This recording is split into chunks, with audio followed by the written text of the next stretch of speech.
Accident de Pierre Palmade, la jeune femme qui a perdu son bébé vient de sortir de l'hôpital.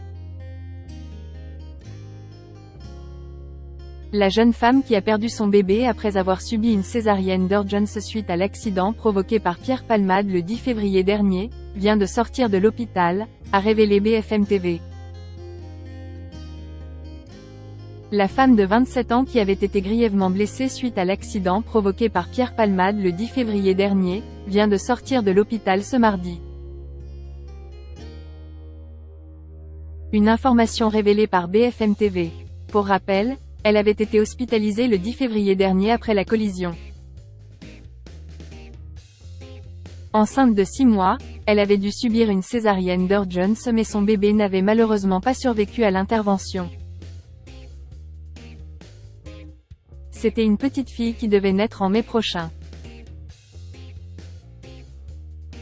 Quant à l'enfant de 6 ans, qui était assis à l'arrière du véhicule, il est toujours hospitalisé, tout comme son père, qui était au volant. Ce dernier souffre de multiples fractures, il a été remis dans le coma artificiel tandis que son fils est sorti du coma il y a quelques jours et va de mieux en mieux. Mais d'après son cousin qui témoignait récemment pour BFM TV, le petit garçon ne pourra plus jamais parler et manger comme avant. Le contrôle JUDICAIRE réexaminé vendredi.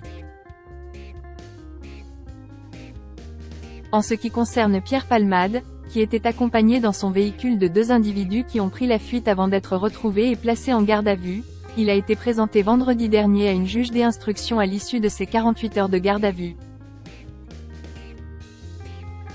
Il a été mis en examen pour homicide et blessures involontaires et assigné à résidence, avec bracelet électronique, au service d'addictologie de l'hôpital Paul Brousse, à Villejuif.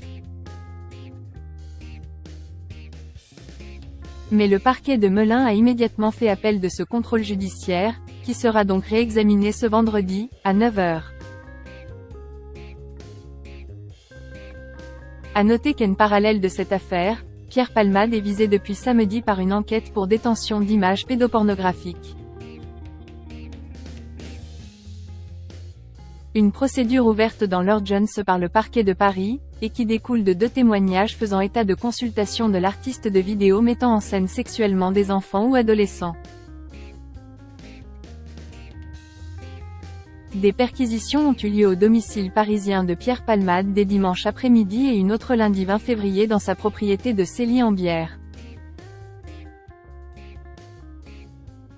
Sauf que d'après de toutes récentes informations, rapportées par le Parisien, son état de santé serait incompatible à toute audition dans la durée, a fortiori sous le régime d'une garde à vue.